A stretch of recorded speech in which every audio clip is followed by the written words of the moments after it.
Hay juegos que no fracasaron, ni salieron rotos, ni fueron mal recibidos, simplemente nunca llegaron a existir. Y lo peor de todo es que muchos de ellos apuntaban a ser auténticos juegazos, proyectos enormes con ideas brutales, estudios de primer nivel y una ambición que hoy sigue doliendo a recordar. Hoy vamos a repasar algunos de los videojuegos cancelados más prometedores de la historia, esos que pudieron marcar época, cambiar sagas enteras o redefinir géneros, y que se quedaron en el limbo para siempre.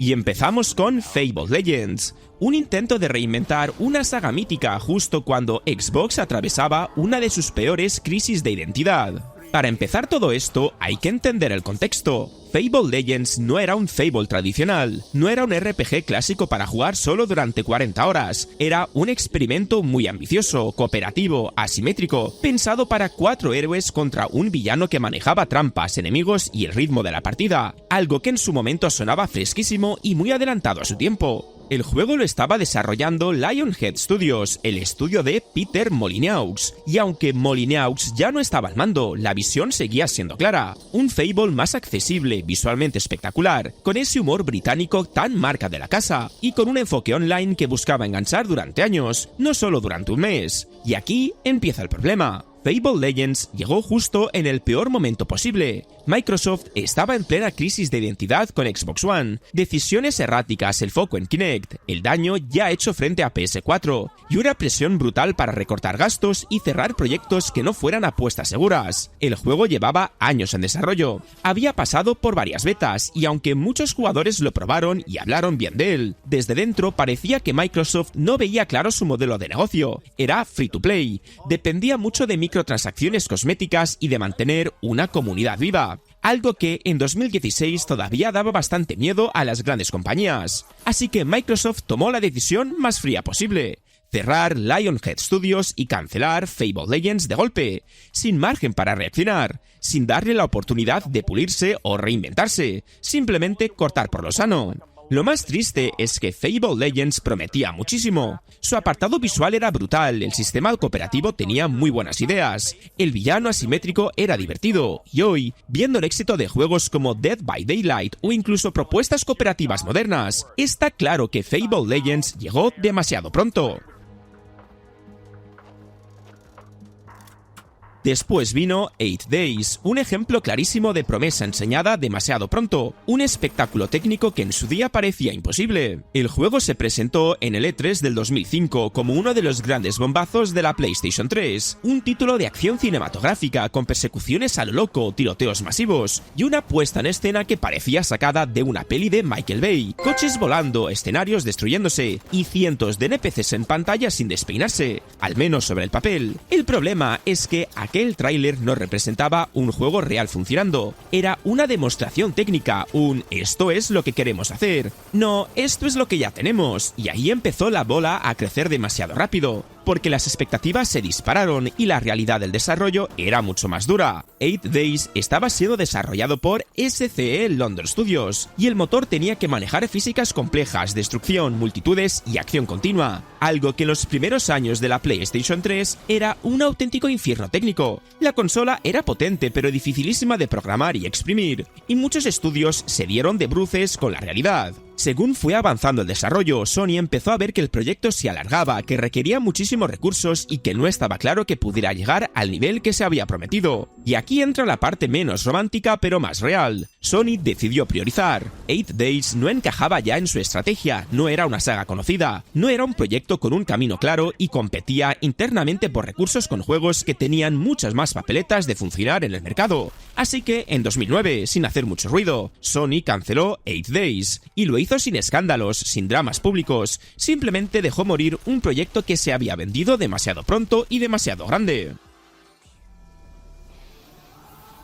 Con StarCraft Ghost vimos otro problema distinto, el del perfeccionismo extremo, un proyecto que pasó por demasiadas manos, demasiados cambios y demasiados años. La idea era brutal: coger el universo de StarCraft, uno de los más queridos del PC, y convertirlo en un juego de acción en tercera persona, centrado en Nova, un agente fantasma con sigilo, gadgets, poderes psiónicos y misiones tácticas, muy distinto al RTS clásico pero con un potencial enorme. El desarrollo empezó a principios de los 2000, y aquí llega el primer problema: el proyecto pasó por demasiadas manos. Empezó en Nihilistic Software, luego se movió internamente dentro de Blizzard, cambió de plataforma, de enfoque y hasta de generación. Primero se pensó para PS2, Xbox y GameCube, luego para la Xbox original y más tarde para la Xbox 360, y cada cambio era casi empezar de cero. Mientras tanto, Blizzard hacía lo que mejor sabía hacer: pulir hasta el extremo, pero también se obsesionó con que el juego estuviera a la altura de su nombre, y Ghost nunca terminaba de convencer del todo. No era malo, pero tampoco era excelente, y para Blizzard eso era un problema enorme. Otro factor clave fue el timing. Blizzard estaba totalmente centrada en World of Warcraft, que estaba explotando como un fenómeno mundial, y StarCraft 2 ya estaba en el horizonte, así que un spin-off en consolas con desarrollo complicado y retorno incierto empezó a parecer cada vez menos prioritario.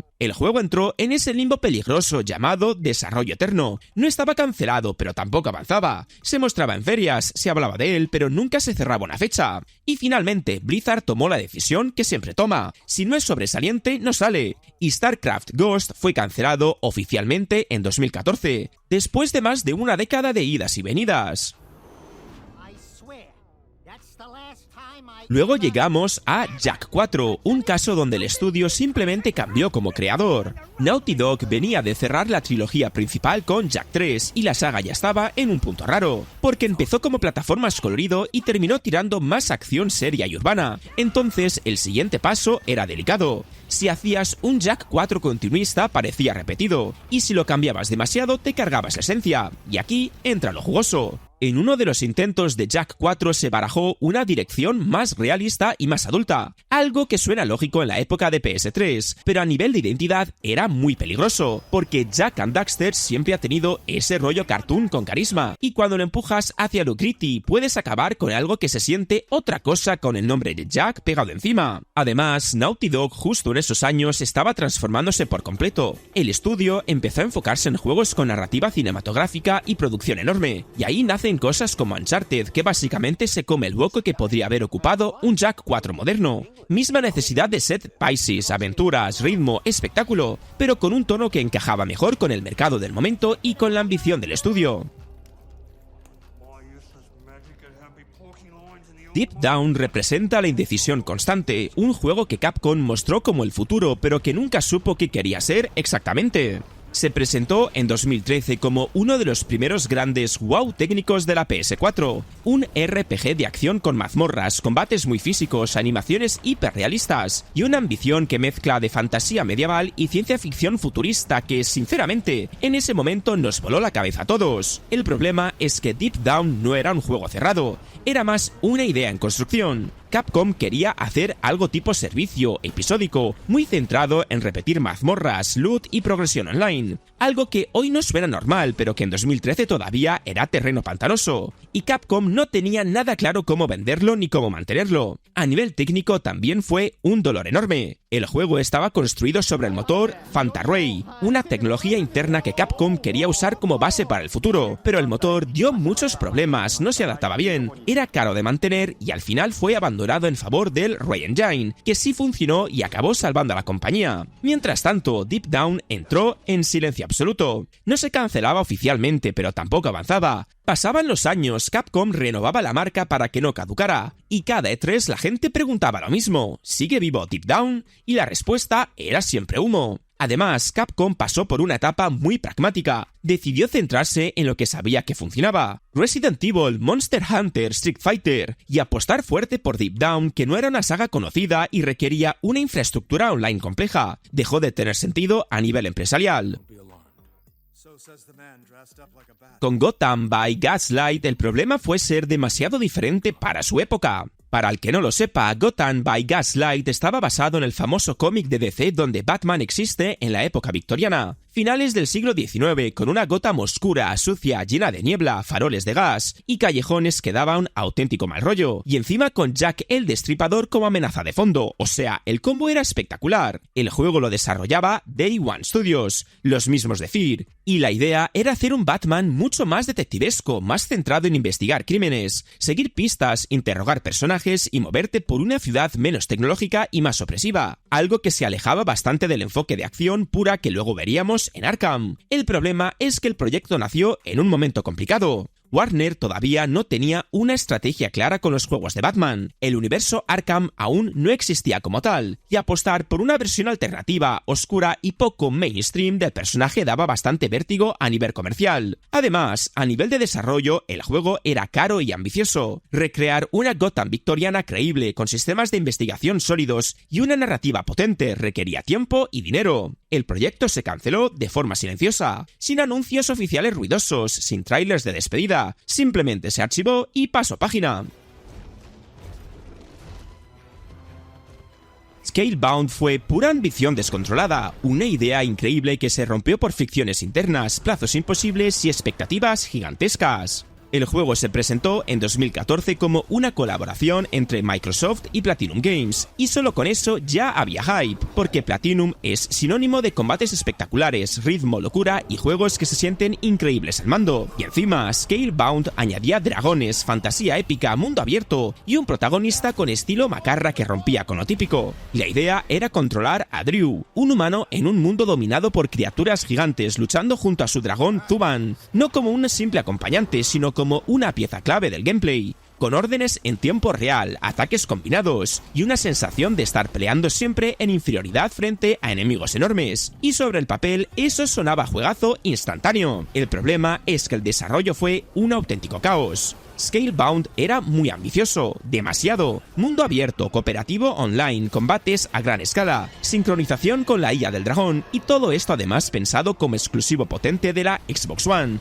Platinum no tenía demasiada experiencia con mundos abiertos ni con juegos como servicio, y Microsoft tampoco ayudó demasiado cambiando requisitos, pidiendo ajustes constantes y presionando con plazos, lo que generó fricción entre ambas partes, hasta el punto de que el proyecto empezó a atascarse sin una dirección clara. A eso se suma que el juego necesitaba mucho tiempo más para pulirse, pero Microsoft estaba en una etapa de recortes y reorganización interna, y empezó a cancelar proyectos que no veía claros o que se estaban alargando demasiado, y Scalebound encajaba perfectamente en esa categoría de demasiado caro, demasiado lento y demasiado incierto. En 2017, Microsoft anunció la cancelación de Scalebound, y el golpe fue durísimo, porque ya habíamos visto gameplay real, ya sabíamos cómo se movía, cómo se sentía, y aunque tenía problemas, también tenía algo especial, personalidad, ideas frescas y una fantasía que no se veía todos los días.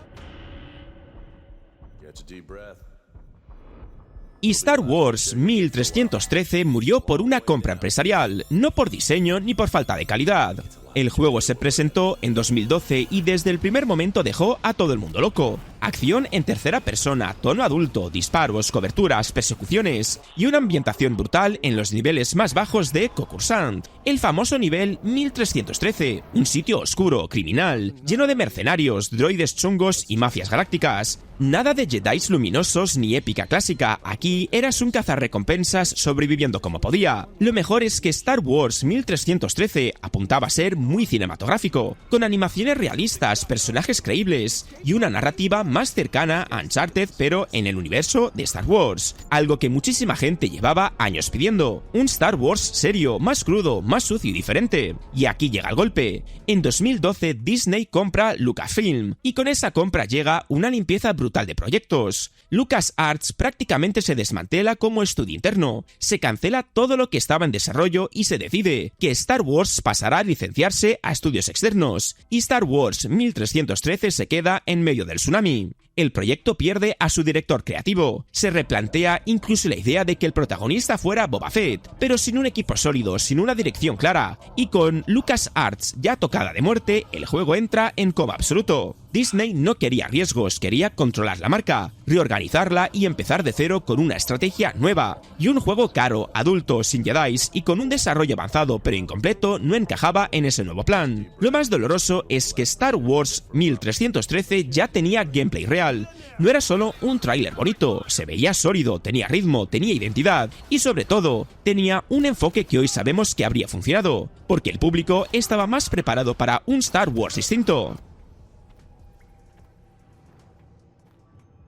Y ahora entramos en Legacy of Kain Dead Sun, que por no encajar en una estrategia que ya no sabía qué hacer con sus propias leyendas. Dead Sun estaba siendo desarrollado por Climax Studios para Square Enix, y la intención era clara, hacer un reboot moderno de la saga, con un tono oscuro, adulto, muy centrado en la narrativa y en un mundo devastado, manteniendo esa esencia trágica y filosófica que siempre tuvo Legacy of Kain. La historia iba a girar en torno a Kain, un nuevo protagonista, un mundo arrasado por la corrupción y el caos. Y el juego apostaba fuerte por el combate, la exploración y una narrativa más accesible para nuevos jugadores, algo necesario después de tantos años sin una entrega principal. El problema vino por varios frentes. El desarrollo fue largo, caro y lleno de dudas internas. Square Enix llevaba una temporada muy obsesionada con el rendimiento comercial inmediato, y cualquier proyecto que no prometiera ventas masivas levantaba sospechas, y Dead Sun no era precisamente un juego fácil de vender al gran público. Además, internamente no terminaba de estar convencidos con el enfoque. Algunos sentían que se alejaba demasiado del espíritu original de Caín y Raziel, y aunque era más oscuro, no tenía ese peso narrativo tan característico de la saga, lo que generó muchas discusiones creativas. Cuando el proyecto empezó a tambalearse, Square Enix decidió cortar por lo sano, canceló Dead Sun y reaprovechó parte del trabajo para intentar algo distinto, y acabó convirtiéndose en Nosgoth, un multijugador asimétrico que poco tenía que ver con lo que los fans pedían. Y cerramos con Prince of Persia: Las Arenas del Tiempo Remake, la prueba de que incluso los clásicos pueden perderse si no se les trata con el mimo que merecen. Cuando Ubisoft lo anunció en 2020, el hype fue inmediato, volver al príncipe original, al que redefinió el plataformeo en 3D, con sus acrobacias, su combate sencillo pero elegante y sobre todo, el sistema de rebobinar el tiempo, que en su día fue una locura absoluta. La promesa era clara: respetar el juego original pero adaptarlo a estándares modernos. Primero, empezó con retrasos gigantescos. El juego iba lento, muy lento. Se anunció para 2021 y pasó 2021, pasó 2022, hasta que el proyecto terminó pasando de Ubisoft Pune y Mumbai al estudio principal de Ubisoft Montreal para intentar salvarlo. Ya con eso puedes oler el desastre. Demasiados cambios de manos, demasiadas vueltas. Después de años de desarrollo difícil, Ubisoft decidió que el juego simplemente no estaba cumpliendo con lo que el nombre Las Arenas del Tiempo llega a merecer. Según ellos, era un proyecto con potencial, pero no llegaba al nivel de calidad necesario. Gráficos, gameplay, pulido general. Muchas partes se sentían meh o insuficientes frente a lo que el público esperaba. Y cuando tu estándar es Prince of Persia original, ese nivel es muy alto. Y entonces entró la decisión que nos rompió el corazón. Ubisoft hizo una reconstrucción enorme de toda la compañía, cancelando proyectos, reorganizando sus estudios para centrarse en menos juegos, más grandes y con menos riesgo. Prince of Persia quedó atrapado en ese movimiento, y aunque llevaba años en desarrollo, fue uno de los títulos que Ubisoft decidió cortar de raíz, en lugar de seguir invirtiendo millones en algo que aún no estaba donde debía estar. Y lo más duro de todo esto es que ninguno de estos juegos murió por falta de talento ni por ideas malas, murieron por decisiones que poco tenían que ver con el mando en las manos, por timing horribles, por cambios de rumbo, por miedo al riesgo o simplemente por llegar demasiado pronto a una industria que todavía no estaba preparada. Y ahora te toca a ti. ¿Cuál de todos estos juegazos cancelados te dolió más no poder jugar? ¿Hay alguno que todavía esperas que resucite algún día? Déjamelo en comentarios. Y ya lo sabes, si te ha gustado el vídeo, dale al like, al hype y suscríbete, que muchos no lo estáis y veis los vídeos. Dicho esto, nos vemos en el próximo vídeo.